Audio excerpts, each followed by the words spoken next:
rappers and bloggers. We are on week 11. Can't believe it. One more week to go. And then no more rap. I'm getting really sad.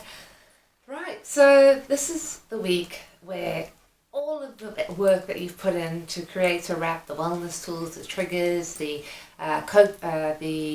early warning signs, the values and all that kind of thing comes into fruition. I think that's the right word, but anyway. So sometimes people do break down. Relationships break down, your health, physical or mental health breaks down, you lose a job, and people do, break down. That's just a fact of life. So why not have a plan in place for if you do decide, or if you do, you won't decide to break down, but if you do break down. Okay. The best time to probably create this kind of crisis plan is when you are well. Okay. So the crisis plan. So what we had to do was today is to write this crisis plan for somebody that you trust to see, and you can put stuff down from your well maintenance toolbox, like what you are like when you are well. So that goes back to if you go back to week 2 of rap, so that people know what you're like when you're well. Then part 2 is looking at the symptoms that you are possibly not well at all, and that you're really, really struggling, and that you need others to take full responsibility for your care. So stuff, I've got quite a big list. So stuff would be for me, my anxiety increases more and more. I'd probably think about suicide, and my weight would go down a lot. I wouldn't eat at all, and my OCD would come out, and it would take me at least 3 or 4 hours to get outside the house because I want everything to be correct. But that's just stuff that's just a few of mine. So I'll put this all up on the blog like I usually do. Then you've got your crisis plan. You need to identify your supporters. Keeping in mind, when you do choose your supporters, keep in mind maybe 5 or 6 values that you would want from a person who could be a potential supporter. So for example, mine would be I want someone who motivates me, challenges me. I want someone who's also patient with me. I need truth. I don't need beating around the bush. I want someone to tell me, these are the facts. I need loyalty as well. So there's just a few things. So then you just go and you can list down the people that will help you, who they are, what relationship they are, what relationship to you, and their number, and what role. This is very crucial. Is what role you want these people to play in your life when you've broken down. So my husband to be, his role is to keep my daughter safe, to ring my CPN or other support, and to ring my mum to get my daughter, and also to support me. So then I've got my CPN and my psychiatrist.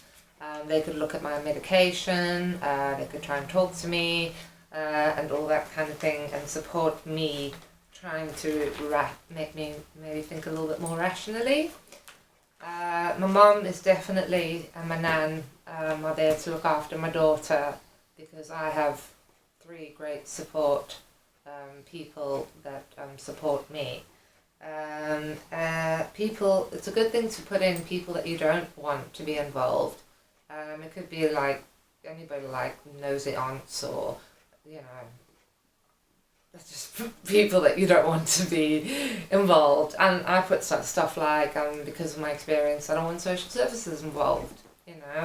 I don't find them helpful. There's other things I can do, and other support and services I can access. And I don't want my ex-partner involved in any way because he's very unhelpful in all situations pertaining to myself. Then what you need to do is you need to write down a list of your medications that you take, but you also need to tell people the reason why you're taking them, okay?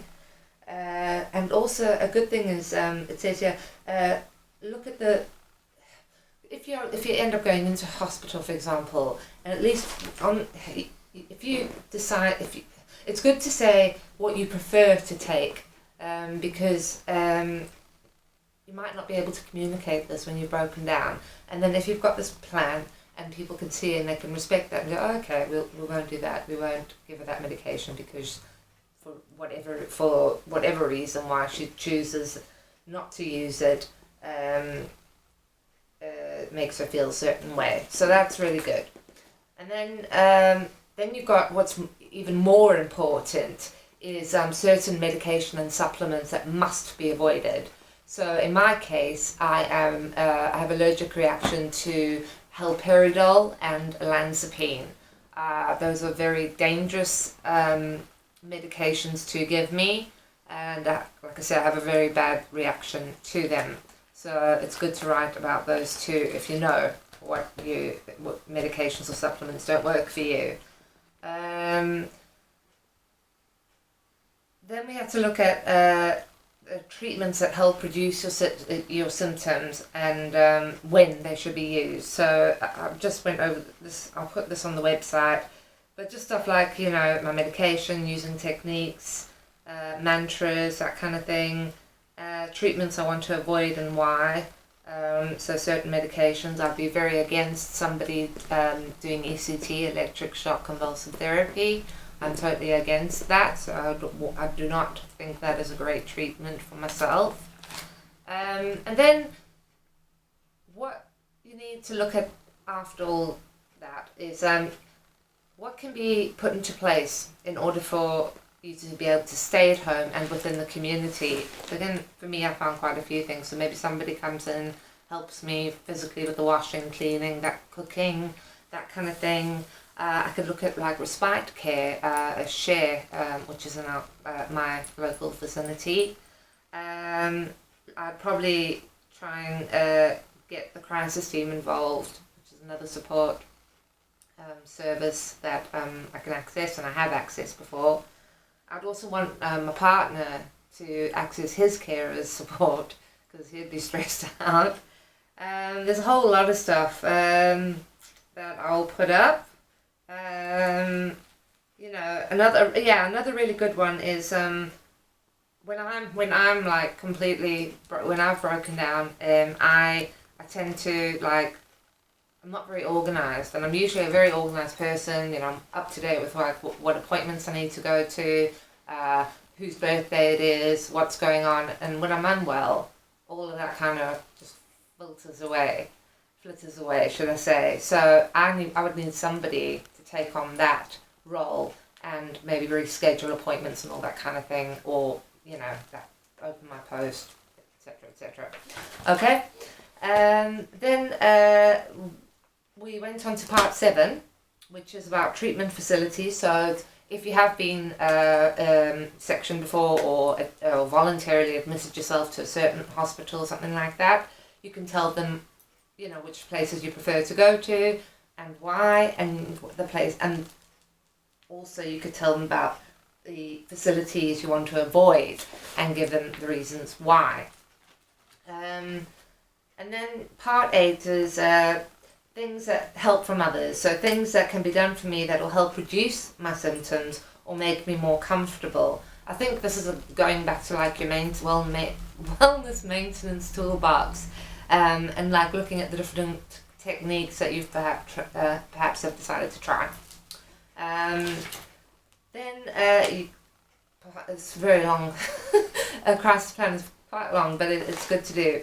Part 9 are things others might do or have done in the past that did not help you or made your symptoms worse. Can I think of something off the bat? Somebody saying, you're lazy, just get out of bed, or something like that. But I'm gonna we didn't have enough time to actually go through everything in detail, but I will do, and I will update my crisis plan on my blog website under the WRAP page.